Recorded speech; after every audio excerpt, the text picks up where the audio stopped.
Masalah salat ba'da dukhul biha halaman 17. Kismani arba'atun wa hay'atun. Masalah salat apa saja sunnah-sunnah salat ba'da dukhul biha setelah masuknya salat, artinya setelah di dalam pelaksanaan salat. Sunnah apa saja yang ada ketika kita melaksanakan salat, artinya di dalam salat, ya, bukan di luar salat. Kalau di dalam salat itu kesunahannya membaca azan dan iqamah. Kemudian kita sudah berdiri, kita boleh melafalkan Rabbi a'udzubika min hamazati syayatin wa a'udzubika Rabbi ayahdurun. Atau juga kita membaca ayat-ayat yang berkaitan tentang permohonan kepada Allah. Misalnya membaca Qul a'udzu birabbin nas, malikin nas, ilahin nas, min syarri waswasil khannas, alladzi yuwaswisu fi sudurin nas, minal jinnati wan nas. Nah, ini bukan sebelum sholat, tapi di dalam sholat. Ayat ba'da dukhuli biha, setelah melaksanakan, setelah masuknya sholat. Apa saja? Kismani yang jelas sunnah itu ada dua. Yang pertama ab'ad wa hay'atun. Yang pertama sunnah ab'ad, yang kedua sunnah hay'ah. Apa itu sunnah ab'ad? Sunnah ab'ad itu adalah sunnah yang sangat ditekankan untuk dilaksanakan. Ya.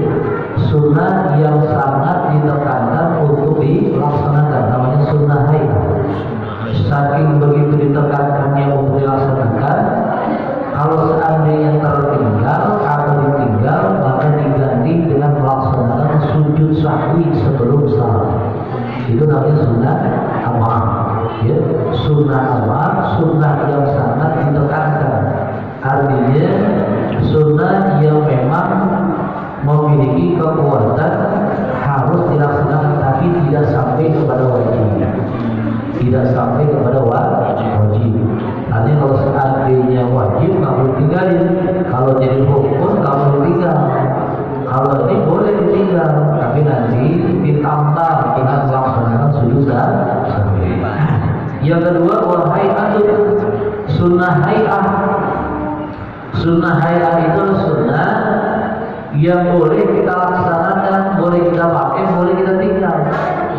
Dan kalau seandainya kita tinggal, kita pakai, enggak harus kita tambah dengan sujud sahwi. Itu namanya sunnah hay'ah. Jadi dalam sholat itu ada dua kesunahan. Yang pertama sunnah ab'ad, yang kedua sunnah hay'ah. Kam ab'ad sholat. Ada berapa sunnah ab'ad di dalam sholat? Ada berapa? Ya. Ab'aduha salasatun. Sunnah ab'ad di dalam sholat itu ada 3. Di sebagian keterangan ada yang menyebut 7. Ya. Jadi kalau di dalam kitab Mabahibul Fiqhiyah, sunnah ab'ad itu ada 3. Sementara di dalam kajian kitab-kitab fikih yang lain, sunnah ab'ad itu ada 7. Sab'an al-besar, ya, ada 7. Apa saja? Yang pertama tasyahud awal. Tasyahud. Ya, tasyahud. Membaca tasyahud at-tahiyyatul mubarakatus shalawatut thayyibatul lillah. Al-awwal di tasyahud yang pertama. Tasyahud yang pertama. Wa tsani as-salatu 'ala Nabi sallallahu alaihi wasallam fi tasyahud awal. Membaca salawat kepada Rasulullah sallallahu alaihi wasallam pada tasyahud awal. Membaca salawat kepada Rasulullah di dalam tasyahud awal. Ya. Yang ketiga, at-tsalits al-qunutu bi subhin wa fi witrin nisfil akhir min syahr Ramadan. Yang ketiga adalah membaca doa qunut di dalam salat subuh. Wa fi witrin nisfil, dan salat witir di pertengahan akhir min syahr Ramadan, di dalam bulan Ramadan. Membaca doa qunut di dalam salat subuh. Ya. Dan juga membaca doa qunut pada saat witir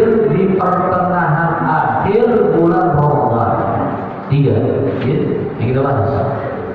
Sunnah apa?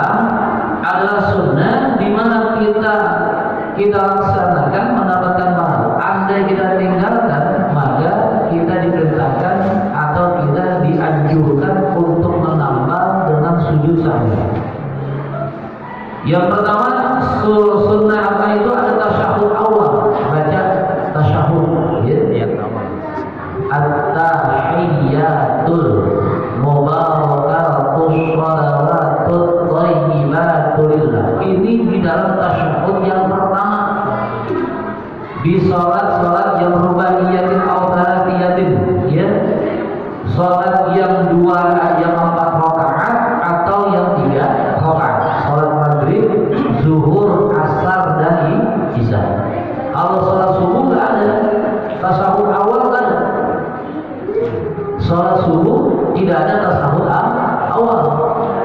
Berarti tasyahud di dalam salat subuh itu adalah rukun. Rukun artinya wajib dipakai, kagak boleh ditinggal. Kalau seandainya ditinggal, otomatis rukun yang tidak dipakai, dengan otomatis salatnya tidak sah. Ya. Kemudian di dalam keterangan yang lain disebutkan wajulusul tasahud awal. Yang kedua, duduk pada tasahud awal. Ingat nih, di dalam duduk tasyahud awal itu hukumnya sunnah abah. Karena itu hukumnya sunnah abah, kalau seandainya kita lupa di dalam rakaat yang kedua setelah kita sujud, kemudian kita tidak melaksanakan tasyahud awal, kita langsung berdiri. Kalau kita sudah tetap berdiri, nggak boleh kita duduk. Ya, kagak boleh kita duduk untuk melaksanakan tasyahud awal. Andai itu kita lakukan, maka sholat kita batal. Kenapa batal? Karena jelas mendahulukan yang sunnah dan membelakangkan yang fardu, meninggalkan yang fardu.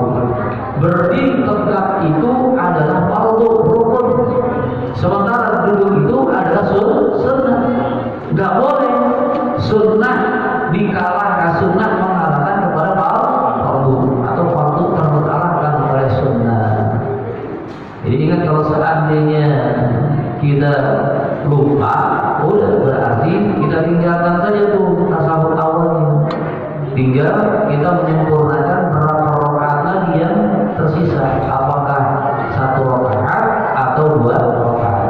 Kalau seandainya salat zuhur dan salat asar kita tidak menggunakan tasyahud awal karena kita lupa, berarti kita tinggal 2 rakaat lagi. Enggak lagi nanti setelahnya di rakaat yang ketiga kemudian kita melaksanakan sujud sama melaksanakan tasyahud awal. Enggak, udah. Tasyahud awal udah hilang dah. Ya, udah hilang. Langsung saja kita sempurnakan sholat kita. Kalau sholat maghrib di rakaat yang kedua setelahnya sujud kita lupa tasyahud awal, kita sudah berdiri, berarti kita rampungkan atau sempurnakan 1 rakaat lagi. Ya, jangan bingung tuh, banyak orang bingung. Ini tasyahud awal ini kan nih, nggak ada tasyahud awal. Karena nanti tasyahud itu ditambah dengan melaksanakan sujud sahwi sebanyak 2 kali sujud. Bacanya gimana? Subhanallah ya nam, subhanallah ya nam, enggak baca juga enggak masalah.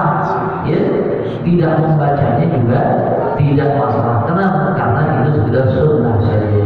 Jadi sujud, kemudian duduk di antara 2 sujud,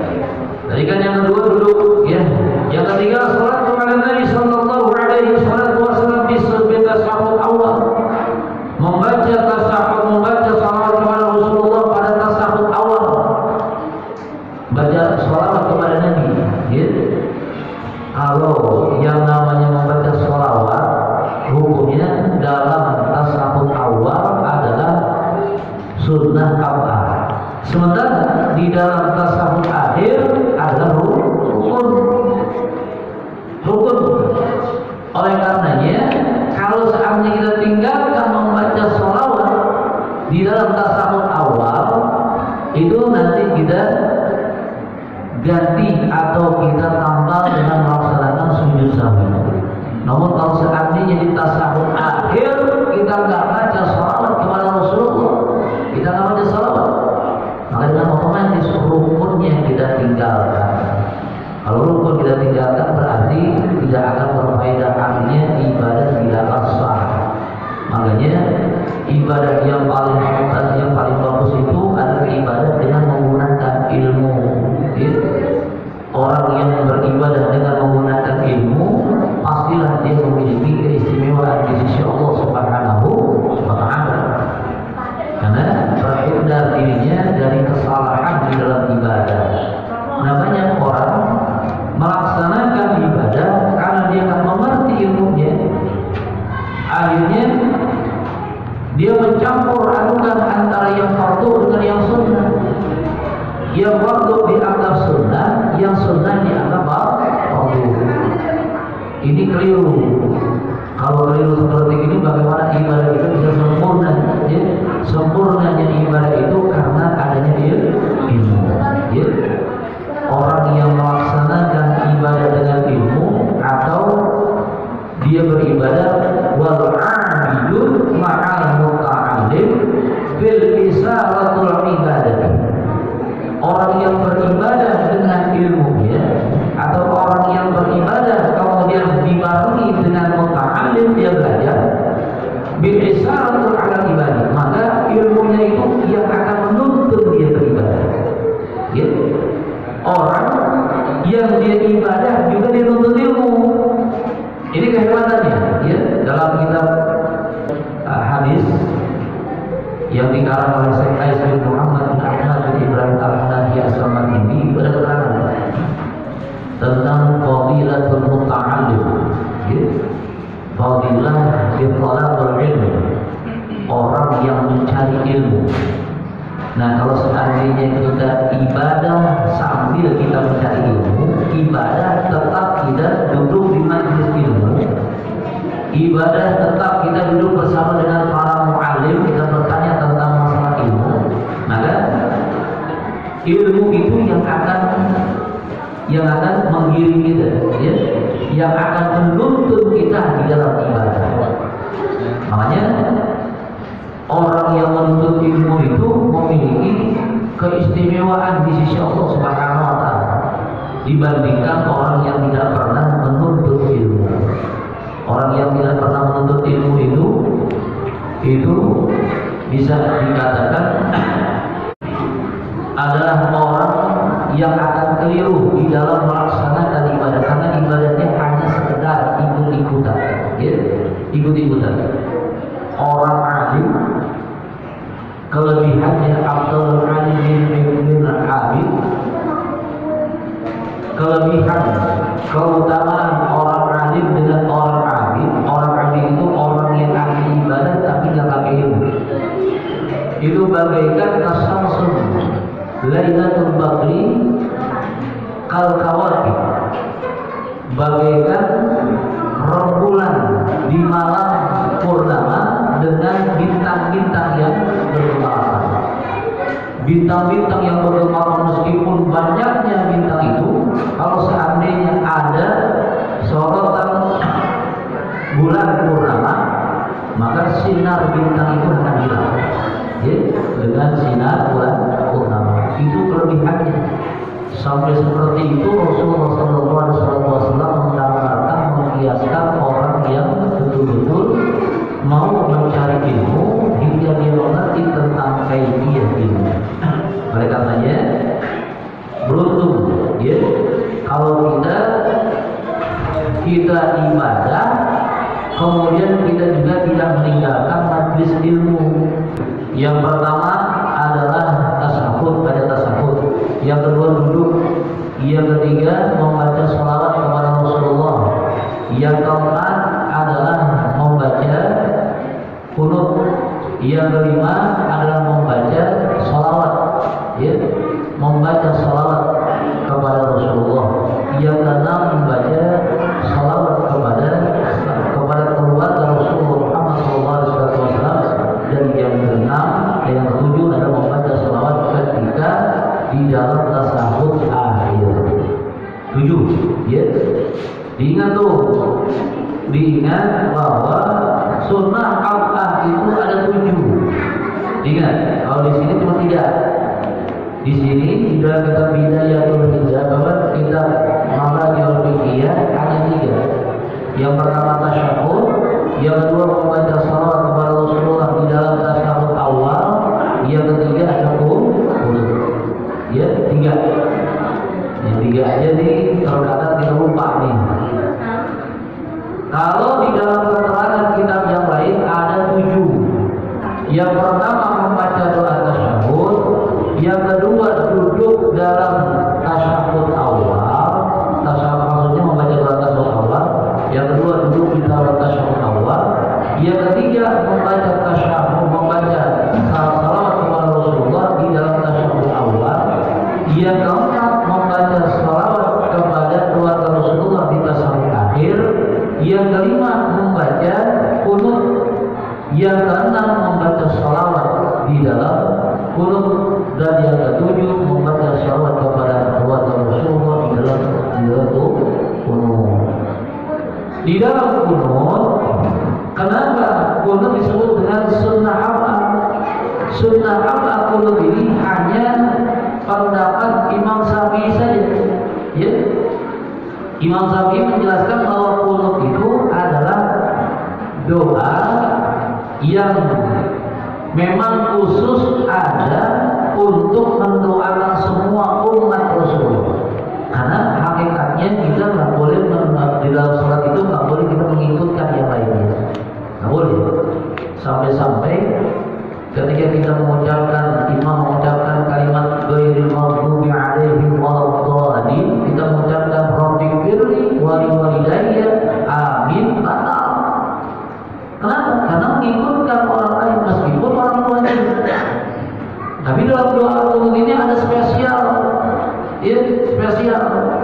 Karena mendoakan kepada umat Rasulullah secara keseluruhan, dan itu diperbolehkan. Dan memang seharusnya umatnya Rasulullah itu selalu mendoakan saudara-saudaranya yang sedih pada saat terakhir. Ini nggak bisa di tempat yang lain, tidak bisa di dalam sholat yang lain kecuali di dalam sholat subuh menurut mazhab Imam Syafi'i. Ya, kalau imam yang lainnya, ya, kalau Imam Hanafi dan Imam Malik tidak membaca doa qunut, namun beliau melamakan iktidalnya dibandingkan iktidal rakaat yang pertama. Di dalam iktidal rakaat yang kedua akan dilamakan tuh pendapat Imam Hanafi dan Imam Malik, dan sebagian pendapat Imam Hambali dilamakan. Memberi keluasan waktu kepada mazhab Imam Syafi'i yang memang menggunakan qunut. Kita nggak usah angkat tangan, nggak usah. Ya, udah aja kita baca saja dalam hati, gitu. Itu kita diberikan kuasa waktu. Nah, kalau seandainya kita mengikuti mazhab selain mazhab Imam Syafi'i, di mana kita menggunakan qunut dan menganggap qunut ini hanya sekadar sunnah, ya, maka kita pun boleh nggak mengikuti. Artinya ikutilah apa yang dilakukan oleh imam, jangan kita bersikuku. Imam kagak baca qunut, kemudian kita qunut sendirian. Imam sudah sujud, kita masih qunut, itu nggak boleh. Ya, itu nggak boleh. Itu namanya kita tidak patuh kepada imam. Sementara yang namanya makmum itu bikin tiba alam imam mutlak. Ya, seorang makmum itu wajib mengikuti secara mutlak apa yang dilakukan oleh imam. Nggak boleh kita munfarid atau kita mufarad, ya, artinya berbeda. Nah, yang sering terjadi adalah orang yang bermazhab Imam Hanafi atau bermazhab sebagian Imam Hambali yang tidak pakai qunut ikut sama imam yang menggunakan doa qunut. Ini yang keliru, ya. Meskipun ada sebagian pendapat nyatanya apa, ya. Tapi kalau seandainya imam doa qunut angkat tangan, ini kagak, diam aja udah, kalau mau angkat tangan. Seakan dia menganggap dirinya lebih bagus, lebih baik, ya, lebih hebat dibandingkan imam. Ini namanya orang sombong. Ikuti saya. Semua imam menyatakan sunnah kok. Itu hanya Imam Syafi'i saja yang menyatakan sunnah apa?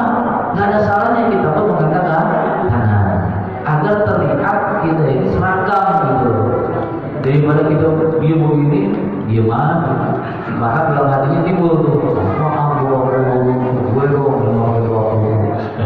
timbulnya juga ada rasa sombong. Kalau ibadah sudah dilumuri oleh rasa sombong, bagaimana kita bisa meraih keridhaan Allah Subhanahu wa taala? Harusnya orang yang beribadah itu makin dia merasa dekat kepada Allah, makin merasa dia orang yang hina di hadapan Allah. Terkikis nilai-nilai sombong dalam dirimu. Makanya kita nggak bisa mengklaim ibadah kita lebih bagus dibandingkan ibadah orang lain. Ya, belum tentu ibadah kita ini lebih sempurna dibandingkan ibadah orang lain. Kalau kita menganggap sudah merasa bahwa kita yang paling baik, kita lebih sempurna dibandingkan yang lain, berarti timbul yang namanya ujub. Ujub itu adalah perbuatan dosa yang sangat luar biasa dibenci oleh Allah Subhanahu wa taala. Ya, ujub itu bisa mengalahkan riya. Ujub bisa mengalahkan riya. Riya saja adalah amalan yang sangat ditakuti oleh Rasulullah. Ya, khawful ummati, Rasulullah takut kepada umatnya. Kenapa kau ya Rasulullah? Kenapa kau takut ya Rasulullah? Ada yang akan syirkul asghar, yaitu perbuatan yang mengarah kepada syirik kecil. Syirik kecil apa ya Rasulullah? Asyirkul asghar wa huwa ar-riya. Syirik asghar itu adalah riya. Riya saja Rasulullah benci, Rasulullah takut, apalagi kalau ujub. Kalau ujub itu adanya dalam ibadah, dia tidak kelihatan. Kalau riya masih kelihatan, dia masih ada baiknya. Kalau kita punya niatnya pamer kita untuk ngajak orang agar orang ikut apa yang kita kerjain, kan bagus.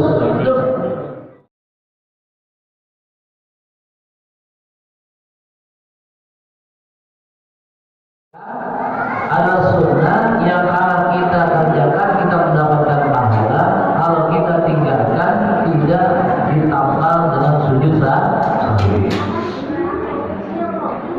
Khamsa asar, sunnah hayat itu ada 15. Al-awwal yang pertama, raf'ul yadaini fi hidayil munkibain inda takbiratul ihram wa inda ruku'i wa inda i'tidali wa inda qiyam min at-tasyahhud al-awwal. Yang pertama ada mengangkat kedua tangan bi hidayil munkibain sampai dengan apa? Bahu. Ya. Allahu Akbar sampai bahu. Ada juga yang sampai dengan unubain, dua kaki. Ya. Itu nggak ada masalah. Jadi mau yang mana saja. Kemudian ketika takbiratul ihram. Jadi ketika takbiratul ihram kita mengangkat kedua tangan itu hukumnya sunnah. Ingat dulu, mengangkat tangan ketika takbiratul ihram itu hukumnya sunnah. Ya, hukumnya sunnah, bukannya wajib. Jadi kalau seandainya kita tidak mengangkat tangan tapi takbiratul ihram itu sah hukum sholatnya. Apakah perlu kita melaksanakan sujud sahwi? Enggak, karena sunnahnya sunnah hayat. Nah, orang banyaknya dia melaksanakan mengangkat kedua tangannya tapi tidak takbir. Banyak kayak gitu.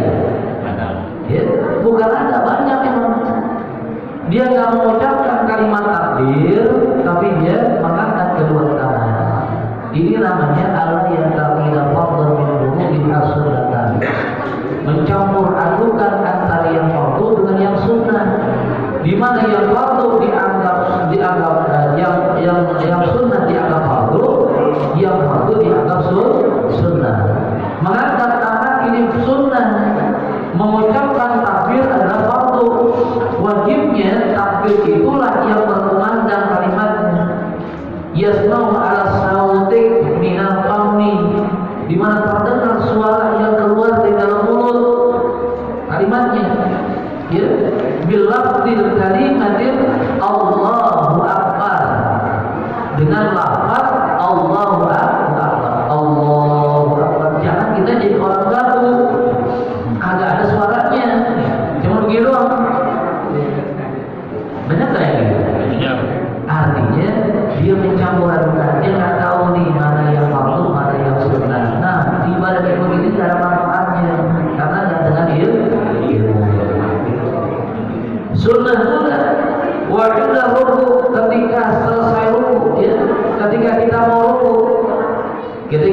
ruku Allahu Akbar, maka angkatlah tangan kita, sunnah. Kemudian wa inda i'tidal, ketika kita i'tidal, sami Allahu liman hamidah. Kemudian ketika kita dari diri ke bawah sujud, kagak ada tuh sunnahnya mengatakan jangan Allahu Akbar, jangan, nggak ada sunnahnya, ya, nggak ada sunnahnya. Jadi sunnahnya yang pertama ketika takbiratul ihram maka katakan Allahu Akbar, ketika kita ruku Allahu Akbar, ketika kita i'tidal sami Allahu liman hamidah. Yang keempat, ketika selesai melaksanakan tasahud awal. Dari tasahud awal kita naik, itu sunnah Allahu Akbar dari tasahud awal. Namun kalau dari sujud langsung naik kagak ada sunnahnya. Diingat tuh, dari sujud mau naik nih, dari rakaat pertama, ya, selesai rakaat pertama, ruku, i'tidal, sujud, duduk di kedua rakaat, kemudian sujud, kemudian naik. Ya, naiknya ini tidak menggunakan, tidak mengangkat tangan. Kalau kita mengangkat tangan mulkor, artinya maka ada manfaatnya, kagak ada pahalanya. Buat apa kita kerjain sesuatu yang ada pahalanya? Betul betul. Nah, mengangkat tangannya di mana? Ketika tasahud awal. Ya, kita mengucapkan tasahud awal nih. Kemudian kita selesai kita mengucapkan asyhadu an la ilaha illallah wa asyhadu anna muhammadar rasulullah. Allahumma shalli ala sayyidina Muhammad wa ala ali sayyidina Muhammad. Atau Allahumma shalli ala sayyidina Muhammad. Allah, baru kita katakan Allahu Akbar. Itu sunnahnya. Ya. Ada 4 waktu, ada 4 waktu. Pertama ketika takbiratul ihram, kedua ketika kita ruku, ketiga ketika kita i'tidal, dan yang keempat ketika tasahud awal naik untuk diri yang ketiga. Paham? Jadi nggak usah nanti habis sujud langsung naik untuk diri Allahu Akbar, jangan. Nanti belajar nih, nggak ngaji nih, ketahuan.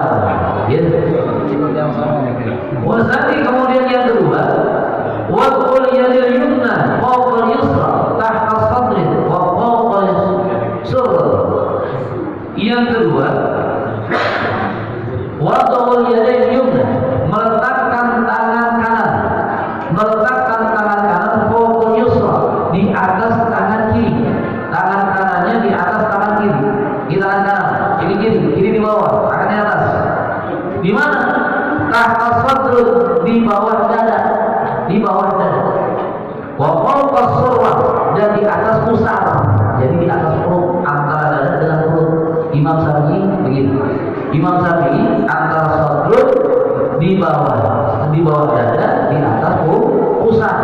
Namun agak ke kiri sedikit. Imam Syafi'i adanya di antara baina ruknin wal qafain. Jadi di antara dua, yaitu di punggung begini Imam Syafi'i. Jadi ini berada di tengah-tengah, kemudian beradanya di sini. Ini kan Imam Syafi'i. Ya. Kalau Imam Hanafi dengan Imam Hambali, beliau meletakkan tangannya tetap tangan kanannya berada di atas tangan kiri, namun mencengkram di pergelangan tangan antara jari dengan jempol. Imam Sur, ya, begini caranya. Kemudian diletakkan di bawah pusar. Itu Imam Hanafi dan Imam Hambali begini. Imam Syafi'i di mana? Imam Syafi'i itu adalah tidak meletakkan apapun, yaitu menyengaja dan melepaskan tangannya begini saja. Ya, karena beliau tidak mengangkat tangannya. Jadi beliau melepaskan tangan sambil mengucapkan Allahu Akbar begitu saja udah. Ya, kagak beliau meletakkan tangannya. Kalau begini gimana? Nah, semua pendapat Imam 4, Imam Hanafi, Imam Malik, Imam Syafi'i dan Imam Hambali itu sepakat bahwasanya wanita wajib untuk menutup keduanya. Begini. Ya, ini wanita begini nih sholatnya nih, letakkan tangannya tetap tangan kanan berada di tangan kiri. Ya, kemudian melempangkan, dilemparkan gitu. Ini perempuan. Ya, kalau ada laki-laki kayak gini ya, ya bisa tahu dah apa namanya jawabannya bisa tahu. Ini keterangannya ada, keterangannya ada, ya, keterangannya ada. Baik. Wasalis kemudian yang ketiga, doa iftitah, membaca doa iftitah. Di dalam kitab Maraqul Ubudiyah disebutkan ketika kita membaca doa iftitah, contoh ya, bukan sholat apa dalam kitab Maraqul Ubudiyah, kita Fathul Qarib, ya, masih dalam kitab Fathul Qarib. Kalau kita Maraqul Ubudiyah itu kita tasawuf. Jadi nggak sanggup kita untuk menuju ke sana. Ya. Kita Fathul Qarib itu syarat dari kitab tentang Boya. Saya Al-Qadi Abu Suja Al-Asbihani itu menjelaskan yang namanya sunnahnya ketika selesai takbir membaca doa iftitah, kemudian membaca doa isti'adzah. Ya, doa isti'adzah itu adalah doa ta'awudz. Doa ta'awudz itu bisa kita ucapkan dengan kalimat a'udzu billahi minasyaitonir a'udzu billahi samii'il 'alim minasyaitonir rajim atau rabbi a'udzu bika min hamazati syayatin wa a'udzu bika rabbi ahyatul. Baru kita mengucapkan bismillahirrahmanirrahim, baca Fatihah. Ya, itu keterangannya ada di dalam kitab Fathul Qarib, sarah dari kitab Manhaj Boya. Babnya bab tentang sunnah abah, ya, sunnah. Warabi kemudian yang keempat at-ta'awud, membaca doa ta'awud, sama berarti, ya, sama. Warabis yang kelima takmin, membaca amin. Membaca amin bagi makmum kesunahannya membaca amin bagi makmum adalah berbarengan dengan imam. Ya, membaca amin bagi makmum kesunahannya adalah berbarengan dengan imam. Nah, kalau ini ada di dalam kitab Maraqul Ubudiyah keterangannya. Ya, keterangannya ada dalam kitab Maraqul Ubudiyah. Ini kitab tasawuf. Jadi kalau seandainya kita mau mengucapkan amin, tunggu dulu nih imam baca amin. Makanya imam disunahkan membaca amin. Karena nanti aminnya imam itu akan diikuti oleh makmum. Ketika berbarengan aminnya antara imam dengan makmum, disinilah letak kesunahannya. Kalaupun misalnya imam mendahului aminnya makmum mendahului aminnya imam, tidaklah membatalkan. Ya, tidak membatalkan dan juga tidak makruh. Imam mendahului aminnya makmum mendahului aminnya imam tidak membatalkan dan tidak memakruhkan, hanya boleh saja. Namun kesunahannya adalah tatkala imam amin, makmum pun artinya amin imam berbarengan dengan makmum. Makanya kalau seandainya imam, ya begitu ghairil maghdubi 'alaihim waladdallin, langsung aja amin. Imam jangan sampai nggak amin tuh, karena untuk memberikan pahala kepada makmum. Jangan sampai imam ghairil maghdubi 'alaihim waladdallin, gimana? Yang amin ada makmum. Ini berarti imam tidak mau memberikan pahala kepada makmum. Usahakan imam menyebut dengan kalimat amin agar maksudnya mengikuti amin. Kalau bisa ada panjangan amin gitu, ya. Nah, amin juga ada 4. Ada menyebutnya amin, ada menyebutnya amin, ya. Ada amin gitu. Ada yang kata boleh amin, itu yang nggak boleh tuh. Ada tasdidnya di situ, nggak boleh, ya. Jadi ada 4 tilawah, ada 4 bacaan, yang 3 boleh, yang 1 nggak boleh. Ini makanya harus tahu ilmunya nih. Amin aja dari ilmunya, nggak sembarangan.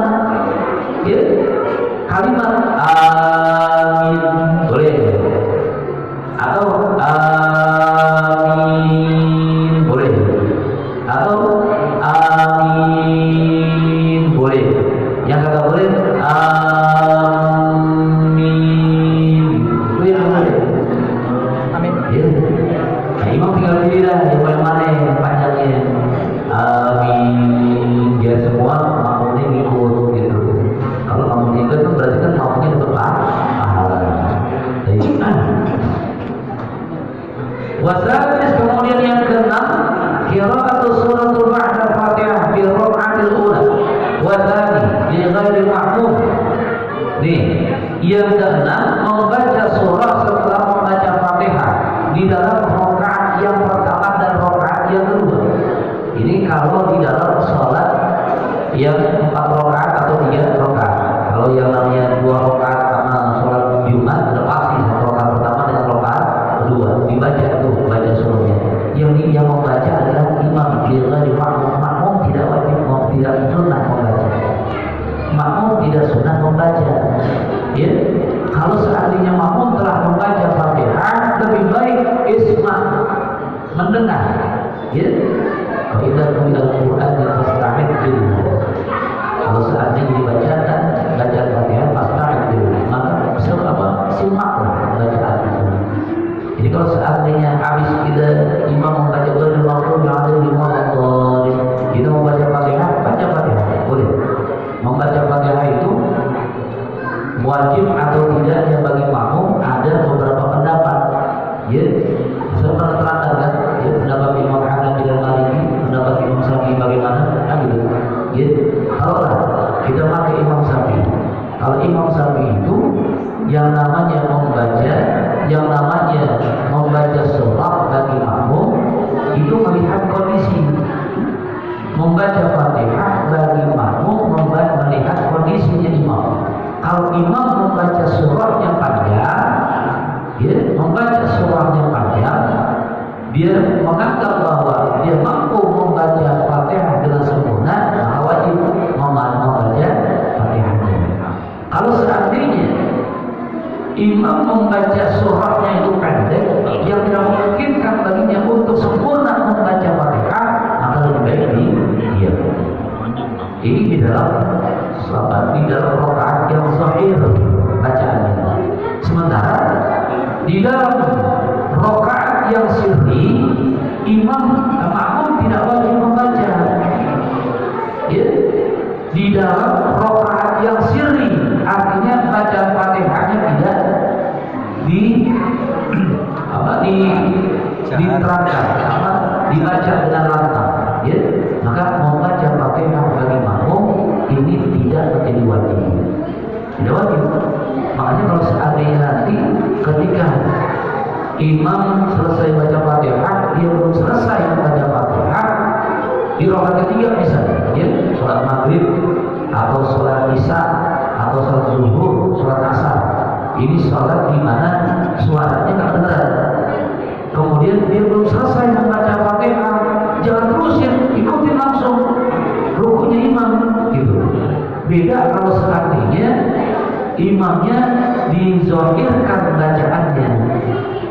Kita udah tahu imam baca inna a'tainaka al-kautsar, udah tahu tuh baca inna a'tainaka al-kautsar kan pendek, tapi kita kan baca Fatihah juga.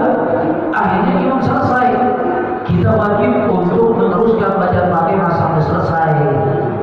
Kalau imam sudah ruku, kemudian imam i'tidal, kita masih baca Fatihah, kita dihukumi sebagai makmum masuk dalam pendapat Imam Syafi'i.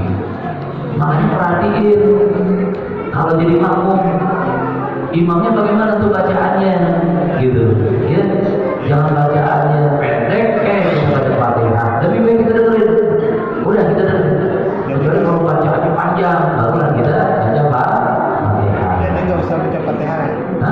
Nggak usah baca Fatihah gitu. Ya, kalau imamnya memang bacaannya pendek, nggak usah baca Fatihah. Daripada nanti kita ketinggalan bacaan kita ketinggalan rakaatnya imam, lebih baik kita diam, meninggalkan satu rukun dengan menyelamatkan rukun yang lain. Kalau seandainya kita tetap bersikukuh membaca Fatihah, sementara imam sudah ruku, dari ruku kemudian tidak, udah berapa banyak tuh rukun yang tertinggal, otomatis kita sudah menjadi makmum masbuk. Gitu. Jadi diam aja gitu. Ya, diam saja udah, dengerin aja.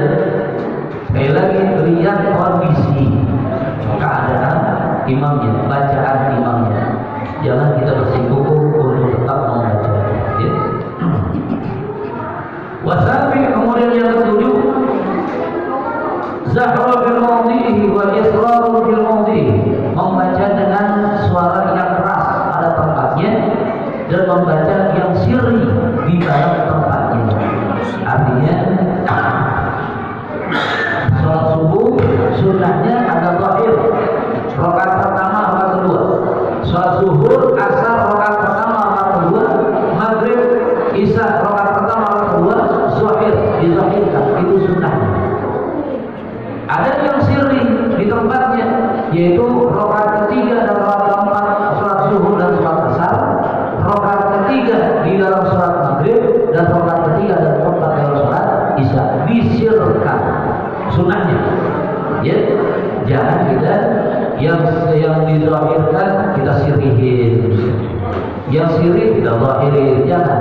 Meskipun kita sholat sendirian, usahakan. Meskipun kita sholat sendirian, usahakan ketika yang dizahirkan, zahirkanlah, yang disirkan, sirkanlah. Ya, jangan kita mau sholat sendiri udah sir aja dah, bacanya dah paling cepat. Jangan, ya, usahakan tetap kita mendapatkan pahala. Wasamin kemudian yang ke-8, takbiru 'inda raf'il wal hafd. Bertakbir inda raf'il wal hafd. Ketika kita mengangkat ataupun kita turun, ya, takbir, mengucapkan kalimat takbir Allahu Akbar. Kita rukuk dan kita dalam keadaan turun, ya, atau kita naik, itu tetap menggunakan membaca takbir. Jangan tidak kita baca takbir sunnah, tapi bukan takbiratul ihram. Ya, ini namanya takbir muqayyad, yaitu takbir perpindahan antara rakaat yang pertama atau dalam keadaan yang pertama dan yang satu dan keadaan yang lain. Namanya takbir muqayyad. Takbir muqayyad ini sunnah hukumnya. Kalau takbiratul ihram hukumnya wajib. Akan saya kemudian yang ke-9, qaulu sami'allahu liman hamidah rabbana lakal hamdu bil iqtidar. Mengucapkan kalimat sami Allahu liman hamidah. Jangan cuma mengucapkan rabbana lakal hamd. Jangan. Ya, kita makmum, imam mengucapkan sami Allahu liman hamidah, kita pun mengucapkan sami Allahu liman hamidah. Ketika kita sudah diri tegak, barulah kita mengucapkan rabbana lakal hamd. Ya. Jangan cuma kita mengucapkan rabbana lakal hamd. Kalau kita mengucapkan rabbana lakal hamd saja, rabbana lakal hamd ini adalah sebagai tambahan. Ya, hanya sebagai tambahan saja, bukan aslinya. Aslinya adalah sami Allahu liman hamidah. Baik makmum, baik imam maupun makmum bacanya itu. Kita seringnya mendengar di Mekah dan Madinah, di mana bila itu mengucapkan kalimat rabbana lakal hamd, kan gitu ya. Betul? Aslinya semuanya membaca kalimat sami Allahu liman hamidah. Ketika tegak berdiri, barulah kita mengucapkan rabbana lakal hamd. Jangan ketika kita naik baru rabbana lakal hamd. Jangan. Dari turun ke atas kita mengucapkan sami Allahu liman hamidah. Begitu tegak berdiri, barulah kita mengucapkan rabbana lakal hamd. Kemudian yang ke-10, at-tasbih fil ruku'i was sujud. Membaca tasbih di dalam rukuk dan sujud 3 kali bacaan. Rabbighfirli subhana rabbiyal a'la wa bihamdihi atau subhana rabbiyal 'azimi wa bihamdihi. Al-hadi asar, kemudian yang ke-11, wad'ul yadayn 'alal fakhidhain ma basti yusra wa qabbil yumna illa al-musabbihah. Wad'ul yadayn, meletakkan kedua tangan ala fakhidhaini, di atas dua paha, sejajar, ya, di atas dua paha. Ma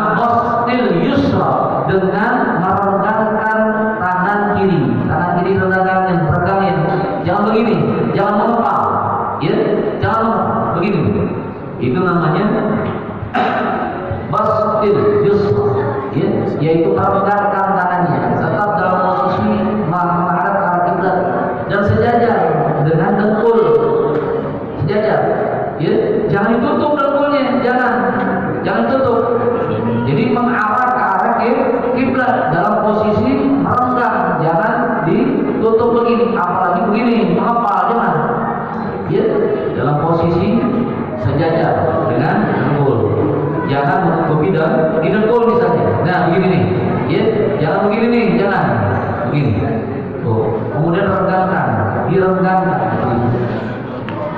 waqabdil yumna, kemudian mengepal kanan kirinya, tangan kanannya mengepal, illa musabbihah, kecuali telunjuk, ya, illa musabbihah, kecuali telunjuknya begini. Nah, saudara, lihat, inna qauli asyhadu an la ilaha illallah, maka angkatlah, ya, ini adalah tauhid fil shalah, tauhid fil shalah, yaitu ketika kita mengucapkan kalimat asyhadu an la ilaha illallah. Enggak boleh begini, laisa rafa'ul, ya, jangan begini, ya, jangan tegak begini, jangan juga begini, enggak boleh begini. Tapi bagaimana? Merukuklah sedikit, tawadhu, ya, enggak boleh begini, enggak boleh begini, juga enggak boleh begini. Jadi mengucapkan asyhadu an la ilaha illallah tetap begini, posisinya begini, jangan naik, jangan juga menunjuk, jangan, tapi merendahkan sedikit, karena ada sejarahnya di sini. Kalau digoyang-goyang gitu. Ini kayak bahasa. Digoyang-goyang hukumnya makruh. Ya, nanti sejarahnya ada. Jadi kira-kira kalau dicari sejarahnya bisa panjang nih. Bisa panjang nih, ya, sejarahnya. Sejarahnya karena Rasulullah menghadap Rabbul Jalil Allah Subhanahu wa taala, yaitu berada di Al-Mustawa, Baitul Ma'mur, Al-Mustawa. Ya, saat Rasulullah sampai di Al-Mustawa, kemudian Allah menyambut dirinya, saat itu Rasulullah duduk bertafakur kepada Allah sambil mengucapkan kalimat at-tahiyyatul mubarakatus shalawatut thayyibat. Rasulullah tidak begini, at-tahiyyatul mubarakatuh. Jadi Rasulullah itu duduk dalam keadaan merendah, at-tahiyyatul, ya, menghadap selalu kepada Zat yang Maha Mulia, at-tahiyyatul mubarakatus shalawatut thayyibatu lillah. Kemudian dijawab oleh Allah, assalamu alayka ayyuhan nabiyyu wa rahmatullahi wa barakatuh. Jadi at-tahiyat itu, lafaz tahiyat itu adalah dialog antara Rasulullah dengan Allah. Ini digambarkan di dalam salat, di mana orang salat itu sedang berdialog dengan Allah. Maka di saat itulah ada ketawaduan kita, ada kerendahan hati kita kepada Allah. Di mana simbolnya? Simbolnya di tangan. Ya, di tangan. Tetap mata kita menuju kepada tempat di mana letak kita sujud. Tangan inilah sebagai isyarat kita akan ketundukan kepada Allah. Kalau begini, ini sombong nih. At-tahiyyatul mubarakatus shalawatut thayyibat, atau at-tahiyyat, ya, at-tahiyyatul mubarakatus. Bacaannya juga harus diperhatikan karena ini ada marfu rukun. At-tahiyyatul mubarakatus shalawatut thayyibat lillah. Tasdid-tasdidnya harus perhatikan, makhrajul hurufnya harus betul-betul dipasrahkan, ya, yang sebenarnya at-tahiyyatul mubarakatus shalawatut thayyibat lillah, at-tahiyyatul mubarakatus shalawatut thayyibat lillah. Assalamu alayka ayyuhan nabiyyu wa rahmatullahi wa barakatuh. Ini kalimatnya kalau kita lihat, assalamu alayka, assalamu alayka, kesejahteraan bagi engkau. Kaknya itu adalah dhamir mutaharrik ma'arrafah hadir. Ya, dhamir mutaharrik ma'arrafah hadir, di mana sedang mutaharrik sedang sedang mutakalim, sedang berbicara, berdialog. Ya, makanya kita sedang berdialog dengan Allah. Nggak bisa sembarangan ibadah, nggak bisa sembarangan sholat. Ya, karena kita sedang berdialog dengan Allah. Maka ketika itu Rasulullah sadar bahwa bukan dia saja nih yang harus mendapatkan kemuliaan Allah. Maka Rasul menyatakan, Assalamu alaina wa ala ibadillahi Assalamu alaina, dan juga kesejahteraan bagi orang-orang yang beriman, ya, orang-orang terdahulu dari mereka, dan juga umatku. Itu Rasulullah, orang yang tidak sombong, orang yang tawadhu, orang yang tidak memikirkan diri sendiri. Ya, tapi kita itu juga memikirkan umatnya. Demikian pula di dalam membaca doa kunut pun, doa kunut itu kenapa Imam Syafi'i menjelaskan doa kunut menjadi sunnah apa? Karena dalam doa kunut itu ada permohonan kita kepada umat Rasulullah. Ya, ini menunjukkan kita juga adalah orang yang harus peduli terhadap saudara kita yang seiman dan seagama. Memang harusnya doa kunut itu harus dilakukan kunut, jangan sampai dipakai. Ya, apalagi sekarang ini umat Islam sedang dalam keadaan terpedaya. Umat Islam sekarang ini dalam keadaan terzalimi udah gitu. Ya, umat Islam menderita di negeri yang memang mayoritas Islam, negeri yang dimerdekakan dengan para ulama, namun ulamanya dikebiri, ulamanya dipersekusi, ulamanya dizalimi, ulamanya dipenjara, ulamanya disakiti, ulamanya dihina. Ya. Makanya kalau seandainya umat Islam tidak mau baca doa kunut, ini berarti umat Islam tidak mau peduli dengan umat Islam yang lain. Ya. Allahumma Muhammad wa fahsyam wa munkar. Juga kita baca Allahumma